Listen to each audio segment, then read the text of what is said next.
Hello my dear students, how are you all? I hope all of you are safe and fit at your home and doing very well. So today beta ji we are going to study about area. So let us start our today's video. So my dear students, today we are going to study from the chapter area and its boundary about the area. बेटा हम boundary के बारे में पहले भी पढ़ चुके हैं. बाउंड्री हमारी क्या होती है? पेरीमीटर होती है. Boundary is perimeter. पेरीमीटर क्या होता है हमारा? The length along the boundary of any shape is called perimeter. किसी भी शेप की जो बाउंड्री लाइन होती है वो हमें क्या कहती है? पेरीमीटर देती है. जैसे कि ट्रायंगल है या स्क्वायर है या कर्व्ड सर्कल है, कोई भी शेप हो उसकी जो बाउंड्री होगी वो हमें क्या देगी? पेरीमीटर देगी. उसकी टोटल लेंथ, ये नहीं कि हमने सिर्फ ये लेंथ ले ली. No, it's complete length of the boundary give us perimeter. ठीक है, तो पेरीमीटर का हमने फॉर्मूला ड्राइव किया था, that is sum of all the sides. ठीक है ना, यही किया था ना, sum of all the sides, यानी कि किसी भी शेप की पूरी साइड्स का सम. ठीक है, और हमने पेरीमीटर ऑफ स्क्वायर का अलग फॉर्मूला ड्राइव किया था. वो क्या था? 4 मल्टीप्लाई साइड, क्योंकि साइड कितनी होती है स्क्वायर की? 4 होती हैं. और अगर हम बार बार एस को प्लस करें तो उसकी जगह हम क्या फॉर्मूला यूज कर सकते हैं? 4 मल्टीप्लाई एस. ऐसे ही हम पेरीमीटर ऑफ रेक्टेंगल का भी फॉर्मूला ड्राइव किया था, that is 2 multiply L plus B. यानी कि अगर हम लेंथ और ब्रेड्थ का सम निकाल दे और उसको 2 से मल्टीप्लाई कर दे, we will get the perimeter of square. और ये तो हमारा जनरल फॉर्मूला था, that is sum of all the sides. आज हम करेंगे एरिया क्या होता है. We will study about area. Perimeter आपको पता है क्या होता है? Length along the boundary. और एरिया क्या होता है? Space covered by any shape. कोई भी स्पेस जो एक शेप कवर करती है वो क्या कहलाता है? एरिया. वो क्या कहलाता है बच्चा? एरिया. पेरीमीटर क्या होता है? बाहरी कवर. और एरिया क्या होता है? अंदर का कवर. जैसे कि मान लीजिए ये ट्रायंगल है आपका, तो जो आपकी बाहर की बाउंड्री थी वो क्या कहला रही थी? पेरीमीटर. लेकिन जो अंदर की बाउंड्री इसने कवर की हुई है, जो अंदर का स्पेस इसने कवर किया है, वो हमारा क्या है? एरिया. क्या है वो? एरिया. ठीक है, हम पेरीमीटर किस में पढ़ते थे? या तो सेंटीमीटर में, अगर लेंथ सेंटीमीटर में, नहीं तो मीटर में करते थे, इसी में करते थे. लेकिन एरिया क्या होगा? हमेशा स्क्वायर होगा. मीटर स्क्वायर, सेंटीमीटर स्क्वायर, हमेशा ऊपर पावर 2 होगी. क्यों होगी ये भी आपको समझाएंगे. पहले समझिए एरिया क्या है. Space covered by any shape, चाहे वो सर्कुलर शेप हो, चाहे वो ट्रायंगुलर हो, चाहे वो स्क्वायर हो, जो भी एरिया, जो स्पेस वो अंदर अपने अंदर कवर करके रखेगी वो उसका क्या होगा बच्चा? एरिया होगा. जो बाहर की लेंथ होगी वो उसका पेरीमीटर होगा. लेकिन जो अंदर का स्पेस, जो जगह है उसने प्लेन के ऊपर, प्लेन क्या है? जैसे कि हमारा प्लेन सरफेस क्या है? हमारा बोर्ड है या हमारा पेपर है. जो प्लेन सरफेस एरिया या हमारा ग्राउंड है उसको कवर करेगी ना, तो वो क्या कहलाएगा? उसका एरिया कहलाएगा. वो उसका एरिया, जगह उसकी कवर करने की क्या कहलाएगी? एरिया कहलाएगी. जैसे कि बेटा मैं कुछ शेप्स लेके आपको दिखाती हूँ. जैसे कि एक ये नोटबुक है. अगर हम इस नोटबुक को देखें तो जो इसकी बाउंड्री है, इस नोटबुक की जो बाउंड्री है, ये वाली जो बाउंड्री है, ये जो है, इस सारे का सम क्या कहलाएगा? पेरीमीटर कहलाएगा. ये जो बाउंड्री के अलोंग है ये सारा इसका क्या है? पेरीमीटर है. बट जो ये स्पेस, जो बाउंड्री ने ये वाला स्पेस कवर किया है नोटबुक ने, वो इसका क्या है? एरिया है. वो इसका क्या है? एरिया है. तो जरूरी नहीं है कि एरिया जो है वो किसी रेक्टेंगुलर फील्ड का या स्क्वायर फील्ड का ही हो. जैसे कि I am having a circular bangle here. अगर मैं देखूं तो इस बेंगल की जो बाउंड्री है वो ये है, तो ये जो बाउंड्री है ये क्या है? इसकी टोटल लेंथ है. ये क्या है? इसकी टोटल लेंथ. लेकिन जो इस बेंगल ने बीच का सरफेस कवर किया है वो क्या कहलाएगा? इसका एरिया कहलाएगा. जो इसने जगह ले ली अपनी, अब ऐसा तो नहीं है कि अगर इसने ये जगह ले ली तो ये इसी की हो जाएगी। तो जो जगह है वो क्या कहलाएगी, एरिया। जहां पर हमारा घर बना हुआ है, तो जो हमारी जमीन है बच्चा, जो हमारे घर की जमीन है जहां पर हमारा घर है, तो वो भी क्या है, हमारा एरिया लिया गया था तभी हमारा घर बना है। तो जो हम स्पेस कवर कर लेते हैं अपना किसी भी शेप के थ्रू, तो वो क्या कहलाता है, एरिया कहलाता है। तो एरिया क्या इस पेन का भी एरिया होगा, बताइए? ऑफ कोर्स होगा। अगर ये प्लेन के ऊपर कोई स्पेस कवर करता है तो वो इसका क्या कहलाएगा, एरिया। ये जो है ये इसकी क्या है, बाउंड्री। हमेशा एरिया की एक बाउंड्री होगी बच्चा, और जो बाउंड्री के बीच में वो स्पेस कवर करेगा वो क्या कहलाएगा, ये इसका क्या कहलाएगा, एरिया कहलाएगा। जो बाउंड्री के अंदर स्पेस कवर करेगा वो उसका एरिया होगा।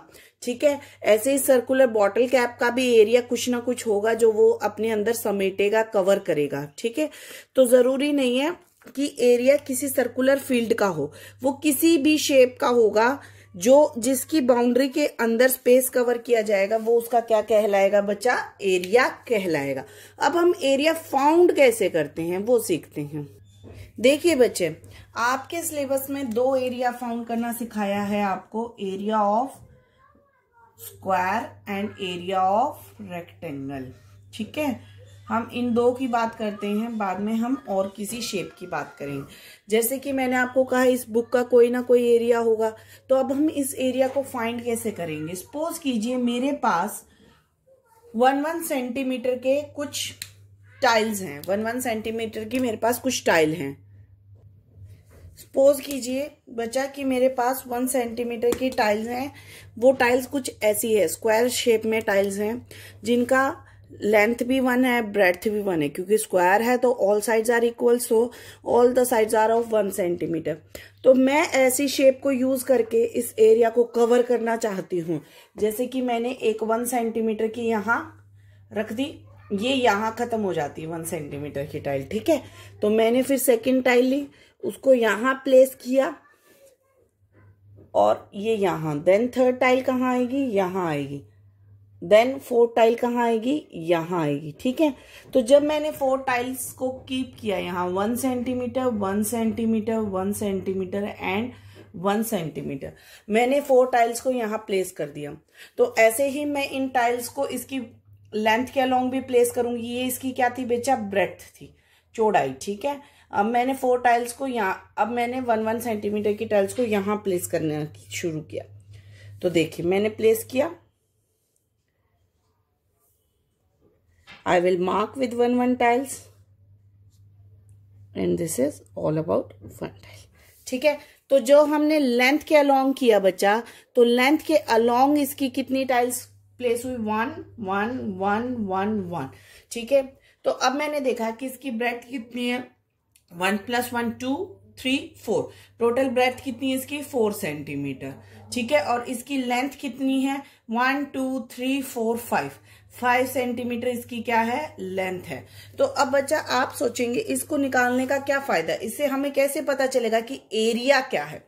एरिया वो है बेटा जो ये स्पेस कवर कर रही है। जैसे कि ये एक टाइल ने स्पेस कवर किया तो इसकी साइड थी 1 सेंटीमीटर और इसकी दूसरी साइड भी 1 सेंटीमीटर, तो ये जो पूरा एरिया है ये कितना हो गया, ये हो गया 1 सेंटीमीटर स्क्वायर का एरिया। ये हो गया 1 सेंटीमीटर स्क्वायर का एरिया।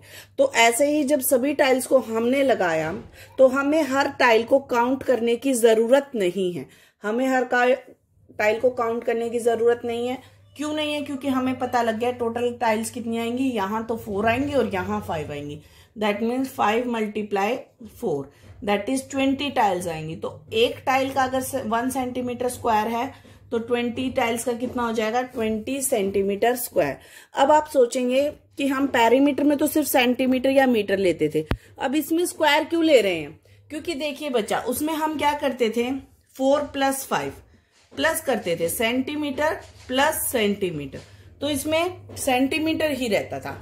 लेकिन अब हम क्या कर रहे हैं, मल्टीप्लाई कर रहे हैं, गुना कर रहे हैं। तो जैसे ही सेंटीमीटर सेंटीमीटर से मल्टीप्लाई होगा तो ये कितने सेंटीमीटर बन जाएंगे, ये 2 सेंटीमीटर बन जाएंगे। इसलिए एरिया हमेशा स्क्वायर यूनिट्स में दिया जाता है। किस में दिया जाता है, हमेशा स्क्वायर यूनिट्स में दिया जाता है, ठीक है। और अगर हम देखते कि ये रेक्टेंगुलर फील्ड की जगह स्क्वायर फील्ड है, तो हम अगर स्क्वायर फील्ड होती तो क्या होता, इसकी लेंथ भी सेम होती, इसकी ब्रेड्थ भी सेम होती। तो हम क्या करते, side multiply side. Number of tiles के लिए हम क्या करते, दोनों साइड्स को multiply, that is 4 × 4 that is 16। और एक टाइल का एरिया कितना है, 1 सेंटीमीटर स्क्वायर, तो 16 का कितना हो जाता है, 16 सेंटीमीटर स्क्वायर। यहाँ सेंटीमीटर है तो सेंटीमीटर स्क्वायर आएगा, मीटर है तो you will get the metre square. याद रखिएगा पेरीमीटर में क्या होती है, यूनिट्स ऐड होती हैं, इसलिए स्क्वायर नहीं लगता, लेकिन एरिया में यूनिट्स मल्टीप्लाई होती हैं बच्चा, जिसकी वजह से हमें स्क्वायर यूनिट्स में आंसर मिलता है। तो देखिए अब हमने एरिया ऑफ स्क्वायर और रेक्टेंगल क्या फाइंड किया। तो बच्चा हमने एरिया ऑफ स्क्वायर डिराइव किया साइड मल्टीप्लाई साइड। जो पेरीमीटर था वो क्या था, पेरीमीटर ऑफ स्क्वायर था 4 × साइड। क्यों था, क्योंकि 4 बार हम साइड्स को क्या करते हैं, प्लस करते हैं। 4 बार हम साइड्स को प्लस क्यों करते हैं, क्योंकि पेरीमीटर क्या कहता है, सम ऑफ द साइड। तो हम क्या करते हैं, S + S + S + S, है ना। लेकिन एरिया क्या कहता है, उसके बीच का स्पेस कवर किया हुआ, स्क्वायर के बीच का स्पेस। तो हमें वो कैसे पता चलेगा, अगर हम इस साइड को इस साइड से मल्टीप्लाई कर देंगे तो हमें टोटल नंबर ऑफ स्क्वायर्स पता लग जाएंगे कि इसके अंदर कितने हैं। तो जैसे ही हमें स्क्वायर्स पता लग जाएंगे, हमें मिल जाएगा formula area of square, that is S × S। ऐसे ही एरिया ऑफ रेक्टेंगल मिलता है लेंथ मल्टीप्लाई ब्रेड्थ। क्यों, क्योंकि हमने क्या करना है, नंबर ऑफ टाइल्स पता करनी है। तो अगर लेंथ की पता हो जाए, ब्रेड्थ की, दोनों को आपस में मल्टीप्लाई कर दे तो हमें पता लग जाएगा कितनी स्क्वायर टाइल्स लगी हैं। लेकिन पेरीमीटर में हम क्या करते हैं, बाउंड्री जानते हैं। तो बाउंड्री के लिए हमें क्या करना पड़ता है, add 2 × L + B, 2 × L + B। Area की यूनिट्स किस में होती हैं, स्क्वायर सेंटीमीटर में, स्क्वायर यूनिट्स में। और जो पेरीमीटर होती है उनकी सिंपल होती हैं, सिंगल में, क्योंकि इसमें यूनिट्स प्लस हो रही हैं और इसमें यूनिट्स माइनस हो रही है। Let us take one example to find the area of square और रेक्टेंगल। देखिए बेटा डिफरेंस देखिए, अगर मैं कहती हूं फाइंड